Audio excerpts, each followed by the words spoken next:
नमस्कार साथियों, क्या हाल है भैया आप लोगों के। बढ़िया, फर्स्ट क्लास, शानदार जानदार, एकदम झकास। तो आपको पता है इस रीजनिंग 10 मिनट शो में हम करा रहे हैं लेटेस्ट क्वेश्चंस की आप लोगों को प्रैक्टिस। जो नए नए क्वेश्चंस आए हैं एग्जाम में, प्लीज द राइट आंसर। एक डिफरेंट टाइप की पजल आपके सामने है, बिल्कुल डिफरेंट टाइप की पजल है। आप इस पजल को देख सकते हो, एकदम अलग लेवल की पजल आपको दिखाई दे रही होगी ये, है ना। हाँ जी, एकदम डिफरेंट टाइप की पजल है ये, और थोड़ा बड़ा सा भी क्वेश्चन है। अब जरा इस क्वेश्चन को कैसे सॉल्व करेंगे देखते हैं। इस पजल को हम कुछ ही सेकंड्स में कैसे सॉल्व करेंगे, एकदम नया क्वेश्चन आपके सामने है। 6 अलग अलग वर्षों में, 6 अलग अलग वर्षों में 6 अलग अलग लोगों का जन्म हुआ है। 6 अलग अलग वर्षों में 6 अलग अलग लोगों का जन्म हुआ। हमें बस इतना बताना है कि पी का जन्म किस वर्ष हुआ है, पी का जन्म किस वर्ष हुआ है। तो अगर मैं वर्ष लिखता हूं तो भैया 1946, 1958, 1963 और 1971, है ना। और इसके बाद 1994, 1994 और 2006। तो मेरे भाई 6 अलग अलग वर्षों में 6 अलग अलग लोगों का जन्म हुआ है। अच्छा, आयु की जो गणना है, आयु की जो गणना है वो 2019 के संदर्भ में है। तो अगर मैं 2019 को सबकी एज कैलकुलेट करता हूँ 2019 के हिसाब से, अगर मैं सबकी एज कैलकुलेट करता हूँ, तो जो 46 में पैदा हुआ था उसकी 2019 को कितनी उम्र होगी, 54। 54 साल तो बेटा 2000 तक, 54 में 19 और जोड़ दो। 54 में अगर मैं 19 जोड़ता हूँ तो 73 साल का होगा। 1946 में जो पैदा हुआ है, जो 1946 में पैदा हुआ है वो 73 ईयर्स ओल्ड है, 73 ईयर्स ओल्ड। अच्छा, इसके कितने साल बाद ये पैदा हुआ। सर, ये जो व्यक्ति पैदा हुआ है ये 14 साल बाद पैदा हुआ है। सॉरी, 14 साल बाद नहीं, ये 12 साल बाद पैदा हुआ है, 12 साल बाद। तो इसमें 12 कम कर दो, 12 कम कर दो, 12, 12, 12 कम करेंगे तो ये आ जाएगा 61 ईयर्स ओल्ड। अच्छा, ये इसके कितने साल बाद पैदा हुआ, 5 साल बाद पैदा हुआ, तो इसमें 5 साल और कम कर दो। तो 61 में अगर मैं 5 कम करूंगा तो मेरी जो उम्र आएगी वो आ जाएगी 56 ईयर्स ओल्ड। अच्छा, इसमें ये इसके 8 साल बाद पैदा हुआ, तो इसमें 8 और कम कर दो, 8 और कम कर दो तो ये आ जाएगा 48 साल। अच्छा, ये पैदा हुआ इसके कितने साल बाद, 23 साल बाद, है ना। या फिर सीधा आप करो, 19 और 6, 25 साल हो गए, 25 साल हो गए। और 2006 और माइनस 2019 माइनस का 2000 से कितना हो गया, 13 साल। तो जो व्यक्ति 1946 में पैदा हुआ वो 73 साल का, 58 वाला 61 साल, 63 वाला 56 साल, 71 वाला 48, 94 वाला 25 और 2006 वाला 13 साल का व्यक्ति है। ठीक है, चलिए पहला पॉइंट क्या है, पहला पॉइंट है एस और पी की आयु का योग 86 है। देखो, एस और पी की आयु का जो योग है वो 86 साल है, 86। और एस पी से बड़ा है, एस पी से बड़ा है। अगर एस की 73 साल उम्र है तो 73 का कॉम्बिनेशन बनता है जो 86 बना दे। 73 का कॉम्बिनेशन सिर्फ और सिर्फ क्या है, 13। 73 के साथ 13 मिलके ही 86 साल की उम्र बन सकती है। या फिर यहाँ पे एक और पॉसिबिलिटी हो सकती है ना। अगर एस का जन्म हुआ है ना 1958 में, यानी कि अगर एस 61 साल का है तो 61 के साल 86 बेटा 25 को अगर मैं कंबाइन कर दूं तो 86 साल दोनों की उम्र हो जाएगी। बाकी इसके अलावा कोई और कॉम्बिनेशन यहाँ पे नहीं है। तो दो कॉम्बिनेशन है, या तो एस की उम्र 73 है या फिर एस की उम्र 61 है। ठीक है, एस का जन्म सम संख्या वाले वर्ष में हुआ है। देखो, अगर वो 73 साल का है तो 1946 सम संख्या वाला वर्ष है, अगर वो 61 साल का है तो भी 1958 सम संख्या वाला वर्ष है। इससे कोई फायदा नहीं हुआ। क्यू एस से बड़ा है। देखो, एस से बड़ा कौन है, क्यू। अगर एस की उम्र 73 साल है, अगर एस की उम्र 73 साल है तो एस से बड़ा कोई भी व्यक्ति नहीं हो सकता। लेकिन क्वेश्चन में दिया है कि क्यू एस से बड़ा है, इसका मतलब ये वाली कंडीशन फेल, ये वाली कंडीशन सही है। तो हमें पता चल चुका है कि जो पी की उम्र है वो 25 साल है। अगर पी 25 साल का है, सॉरी, हाँ जी, अगर पी 25 साल का है तो पी का जन्म किस वर्ष में हुआ होगा। कहाँ गया, हाँ जी, ये दोनों का टोटल सम 86 था ना, बहुत बढ़िया। अगर पी 25 साल का है तो 25 साल का होने का मतलब है कि पी का जो जन्म हुआ है वो 1994 में हुआ है। देखो 1958 में तो वैसे भी नहीं हो सकता, 1971 में तो वैसे भी नहीं हो सकता। ठीक है, होता तो या तो 1994 में या 2006 में। अगर 2006 में पी पैदा होगा तो बेटा फिर एस की जो उम्र है वो सबसे बड़ी हो जाएगी, फिर क्यू एस से बड़ा नहीं हो सकता, इसीलिए 1994। ये डेटा किसका क्वेश्चन है? डिसीजन मेकिंग का क्वेश्चन है।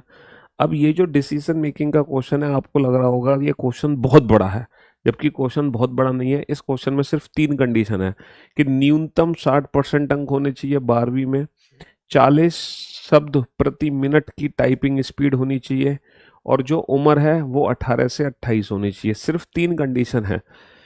राज ने 65% अंकों के साथ 12वीं परीक्षा पास की है, 65% अंकों के साथ 12वीं परीक्षा पास की है, पहली कंडीशन सही है। उसकी टाइपिंग स्पीड 38 शब्द प्रति मिनट है, जबकि टाइपिंग स्पीड कितनी चाहिए? 40 शब्द प्रति मिनट, जबकि है कितनी? 38 शब्द प्रति मिनट। यानी कि ये नॉट एलिजिबल है due to typing speed. Typing गति के कारण, है ना, टाइपिंग गति के कारण वो एलिजिबल नहीं हो पाया। तो लग रहा था क्वेश्चन बहुत बड़ा, जबकि बहुत बड़ा क्वेश्चन था नहीं। पिछले 6 महीनों में शहर में सड़क दुर्घटनाओं में वृद्धि हो रही है। भैया सड़क दुर्घटनाएं बढ़ती जा रही हैं, तो ट्रैफिक पुलिस को वाहन चलाने के नियमों की कड़ाई से निगरानी करने का निर्देश देना चाहिए। सही बात है बेटा, ऑब्वियस सी बात है। अगर दुर्घटनाएं बढ़ रही हैं तो इसका रीजन यही है कि जो लोग वाहन चला रहे हैं वो ट्रैफिक रूल को फॉलो ही नहीं कर रहे हैं, तभी तो ट्रैफिक दुर्घटनाएं बढ़ रही हैं। जनता को सड़क सुरक्षा के बारे में शिक्षित किया जाना चाहिए और लोगों को भी जागरूक करना चाहिए, है ना, लोगों को भी बताना चाहिए उसके बारे में। 120 मीटर लंबी एक रेलगाड़ी को एक आदमी को पार करने में 6 सेकंड लगते हैं। आप जानते हैं कि अगर कोई रेलगाड़ी आदमी को पार करती है तो उसकी स्पीड कैसे निकलती है? चाल बराबर दूरी बटे समय। चाल बराबर दूरी बटे समय, और दूरी कितनी है बेटा? 120 मीटर। समय कितना है? 6 सेकंड। तो ये कितना आ गया बेटा? 6 दूनी 12, 20 मीटर पर सेकंड स्पीड आ गई। और 20 मीटर पर सेकंड को, 20 मीटर पर सेकंड को, हाँ, अगर किलोमीटर पर आवर में कन्वर्ट करना है, किलोमीटर पर आवर में कन्वर्ट करना है तो कैसे कन्वर्ट करोगे जरा बताओ बड़ा? हाँ, 20 मीटर पर सेकंड को किलोमीटर पर आवर में कन्वर्ट करना है, तो हम किसका मल्टीप्लाई करेंगे किलोमीटर पर आवर में कन्वर्ट करने के लिए? हाँ, हाँ जी, आप लोग जानते हो ना। हम्म 18/5 का मल्टीप्लाई कर देते हैं। किसका मल्टीप्लाई कर देते हैं? 18/5 का मल्टीप्लाई कर देते हैं, और ये किलोमीटर पर आवर में कन्वर्ट हो जाती है स्पीड, किलोमीटर पर आवर में। तो ये कितना आ गया? 5 चौक 20, 18 चौक 72, तो 72 kilometre per hour, 72 kilometre per hour, क्योंकि जो स्पीड है वो किलोमीटर प्रति घंटे में पूछी है ना। 18/5 से मल्टीप्लाई कर देते हैं हम किलोमीटर पर आवर में कन्वर्ट करने के लिए।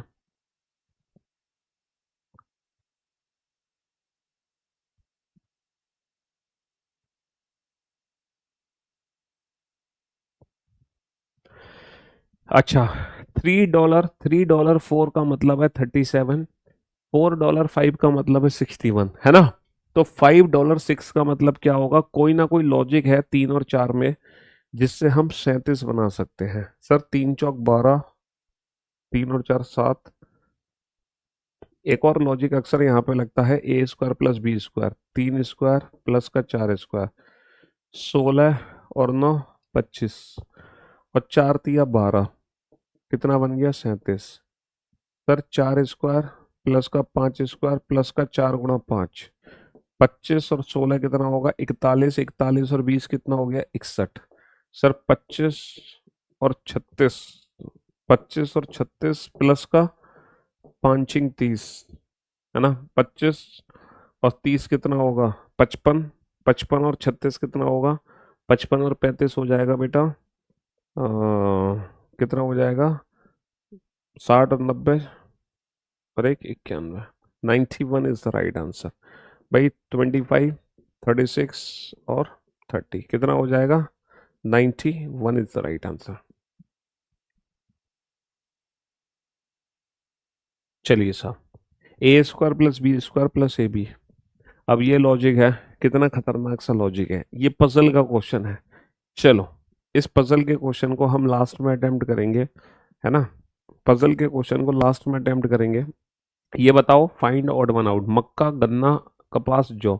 जहां तक मेरी नॉलेज कहती है, जौ, मक्का, गन्ना और कपास, ये तीनों बेटा किसकी फसल है? और वो रबी की फसल है, ये खरीफ की फसल है। जहां तक देखो मेरी नॉलेज कहती है, मेरे नॉलेज के हिसाब से तो जौ है जो सबसे अलग होना चाहिए। भाई मेरी नॉलेज के हिसाब से तो खरीफ की फसल हो गई तीनों, और ये हमारी रबी की फसल हो गई जौ, बारले, है ना। चलिए, है ना। उस रोल नंबर की पहचान करें जो इस नियम के अनुरूप नहीं है। इस नियम के अनुरूप नहीं है। क्या नियम है? Last 3 digit equal to first 3 digit plus 100। Last 3 digit 300 है। क्या 200 में 100 जोड़ने पे 300 बनेगा? बिल्कुल बनेगा। 150 प्लस 100 250, 100 प्लस 100 200। यानी कि ऑप्शन डी इस रोल नंबर को फॉलो नहीं करता। ऑप्शन डी इसको फॉलो नहीं करता। बताओ, इनमें से गलत संख्या आइडेंटिफाई करनी है। कौन सी गलत संख्या है मेरे भाई? अगर मैं गलत संख्या की बात करूं तो सर 5 और 4 9, 9 तिया 27, 27 और 4 31, 31 तिया 3 एकम 3, 3 93, 93 और 4 होगा 97, और 97। अच्छा, फिर इन्होंने क्या कर दिया? 5 और 4 9, 9 तिया 27, 27 और 4 31, 31, 3 एकम 3, 3 तिया 93 होना चाहिए। 93 और 4 97, है ना। सही है। फिर 97 तिया कितना होना चाहिए? ये भी गड़बड़ है। 3 सत्ते 21, 3 नीम 27, 27 और 2 29। यानी कि 94 और 292, 94 और 292 ये दोनों ही गलत है। 94 लॉजिक है, +4 इंटू 3 +4 इंटू 3 +4 इंटू 3 +4 इंटू 3। चलिए, तो ये थे हमारे 10 मिनट्स हो के 10 स्पेशल क्वेश्चन रीजनिंग के जो रेगुलर बेसिस पे मैं कराता हूँ। और जैसा कि आप जानते हैं कि एसएससी प्रथम बैच जैसा मौका, सुनहरा अवसर आपको करियरविल प्लेटफॉर्म पे जो मिल रहा है वो दोबारा कभी नहीं मिलेगा। हर सब्जेक्ट के 2 महारथी इस बैच में आपको दिए जा रहे हैं, है ना। तो जिसने ये ज्वाइन नहीं किया है वो इस बैच को जल्दी से ज्वाइन कर ले। फिलहाल एक क्वेश्चन हमारा बचा है पजल वाला। इस पजल वाले क्वेश्चन को हम निपटाते हैं। पजल वाले क्वेश्चन को देखते हैं कैसे सॉल्व होगा। काफी खतरनाक सी पजल है यहाँ पे, है ना। जरा इस क्वेश्चन को सॉल्व करने की कोशिश करते हैं। देखो क्वेश्चन क्या है। ये जो खतरनाक सी पजल है इसमें है क्या? 7 persons have to attend a seminars in 7 different month. 7 अलग अलग महीने हैं। बिना टाइम वेस्ट किए बना देते हैं। जनवरी है, मार्च है, ठीक है, अप्रैल है, मई है, और जुलाई है, अगस्त है, सितंबर है। ये 7 अलग अलग महीने हो गए हमारे। Each of them work in 7 different profession: dentist, surgeon, police officer, boxer, journalist, singer and engineer, but not necessarily in the same order. पहला पॉइंट है, you is an engineer and attend the seminar on the month which has 30 days. आप बता सकते हो 30 दिन बेटा किस महीने में है? क्या आप मुझे बता सकते हो 30 दिन किस महीने में है? जनवरी में है, मार्च में है, अप्रैल में है। जनवरी, मार्च, अप्रैल, है ना, मई, जुलाई, अगस्त और सितंबर। सर अगर मैं 30 दिन की बात करूं तो 30 दिन या तो अप्रैल में है या फिर 30 दिन हमारे सितंबर में है। तो यहां पर कितनी पॉसिबिलिटीज बनती है? सर यहाँ पे 2 पॉसिबिलिटीज बनती है कि यू इंजीनियर, यू जो कि एक इंजीनियर है, या तो अप्रैल में पैदा होगा, या फिर यू जो कि एक इंजीनियर है वो सितंबर में पैदा होगा। क्योंकि यू पैदा हुआ है उस महीने में जिसमें सिर्फ और सिर्फ 30 दिन है। 30 दिन के हमारे पास 2 ही महीने हैं। 2 पॉसिबिलिटी बना लो। 2 person attend the seminar between you and the one who is a police officer. You और पुलिस ऑफिसर के बीच में 2 का गैप है मेरे भाई। मान लो कि यहाँ पे कोई पर्सन है तो डेफिनेटली वो पुलिस ऑफिसर है। यू और पुलिस ऑफिसर के बीच में 2 का गैप। अच्छा, 2 का गैप ऊपर तो नहीं आ सकता, लेकिन नीचे डेफिनेटली 2 का गैप आ सकता है। ये वो पर्सन है जो कि पुलिस ऑफिसर है। चलिए साहब, S attends the seminar just before the one who is a journalist. Journalist से ठीक ऊपर कौन है? जर्नलिस्ट से ठीक ऊपर ऐसा है, लेकिन जर्नलिस्ट एस को कहीं भी मैं रख सकता हूं, अभी हमें नहीं पता। ये हिंट मैंने साइड में लिख ली। 3 person attend the seminar between R and Q. And both of them doesn't attend the seminar in March और मई। देखो आर और क्यू के बीच में 3 का गैप है। आर को मैं जनवरी में रखता हूं तो क्यू जुलाई में आ सकता है। अच्छा, आर मार्च में नहीं आ सकता, आर मार्च में नहीं आ सकता क्योंकि मार्च और मई में कोई नहीं आएगा, मई में भी नहीं आ सकता। जुलाई में आ रहा है तो क्यू जनवरी में आएगा। आर अगस्त में नहीं आ सकता क्योंकि फिर क्यू को मार्च में आना पड़ेगा, जबकि मार्च और मई में कोई नहीं आएगा। सितंबर में है तो इनके बीच में 3 का गैप नहीं है। इसका मतलब ये है अगर जनवरी में आर है तो डेफिनेटली जुलाई में क्यू है, और अगर जुलाई में आर है तो डेफिनेटली जनवरी में क्यू है। ऐसे ही सेम सिचुएशन बेटा यहाँ बनेगी, सिर्फ जनवरी और जुलाई ही आर क्यू के लिए सेट हो सकते हैं, इसके अलावा कोई और पॉसिबिलिटी हमारे पास बचती नहीं है। कोई और पॉसिबिलिटी। अच्छा, क्वेश्चन पूछ क्या रहा है, who attend the seminar in May. हमें मे में निकालना है, मे में अटेंड किसने किया सेमिनार। अभी तक हमें नहीं पता मे में किसने किया है seminar. The one who is a boxer attend the seminar just after the dentist. देखो डेंटिस्ट के तुरंत बाद कौन है, डेंटिस्ट के तुरंत बाद कौन है, डेंटिस्ट के तुरंत बाद बॉक्सर है। डेंटिस्ट के तुरंत बाद बॉक्सर है, ये भी हिंट है। डेंटिस्ट के बाद बॉक्सर यहाँ आ सकता है, डेंटिस्ट के बाद बॉक्सर यहाँ आ सकता है, 2 पॉसिबिलिटी है। डेंटिस्ट के बाद डॉक्टर यहाँ आ सकता है, डेंटिस्ट के बाद डॉक्टर यहाँ आ सकता है, यहाँ भी 2 पॉसिबिलिटी है। The one who is a surgeon attend the seminar just after the one who is an engineer. Engineer के तुरंत बाद कौन है, सर्जन। बेटा इंजीनियर के तुरंत बाद में सर्जन नहीं आ सकता, ये वाली संभावना ही गलत हो गई। इंजीनियर के तुरंत बाद में कौन है, इंजीनियर के तुरंत बाद में सर्जन है। अब डेंटिस्ट के तुरंत बाद में बॉक्सर है। अब बेटा डेंटिस्ट और बॉक्सर वाला भी केस हमारा सॉल्व हो गया, क्योंकि डेंटिस्ट बॉक्सर को मैं यहां नहीं रख सकता, डेंटिस्ट और बॉक्सर को मैं यहां नहीं रख सकता। 100% डेंटिस्ट के तुरंत बाद कौन है, बॉक्सर है, ये वाली पॉसिबिलिटी यही यूज होगी। 100% डन। अच्छा, जर्नलिस्ट से ठीक ऊपर ऐसा है, तो जर्नलिस्ट से ठीक ऊपर ऐसा आ सकता है, जर्नलिस्ट से ठीक ऊपर ऐसा आ सकता है। यहाँ पे 2 पॉसिबिलिटी बनती है जर्नलिस्ट की।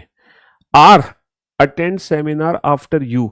यू के बाद में आर आएगा। बेटा यू के बाद में अगर आर आएगा तो ये आर नहीं हो सकता, डेफिनेटली ये क्यू है, और ये कौन है, ये आर है। ये कौन है, ये आर है। ठीक है। Q and S both are not police officer. Q and S, देखो यहां पर एस पुलिस ऑफिसर नहीं हो सकता, एस यहां नहीं आ सकता। इसका मतलब यह है जर्नलिस्ट से ठीक ऊपर एस यहां नहीं आ सकता, क्योंकि एस पुलिस ऑफिसर नहीं है। तो 100% जर्नलिस्ट ये है, और इससे ठीक ऊपर कौन है, इससे ठीक ऊपर एस है। जर्नलिस्ट से ठीक ऊपर एस है।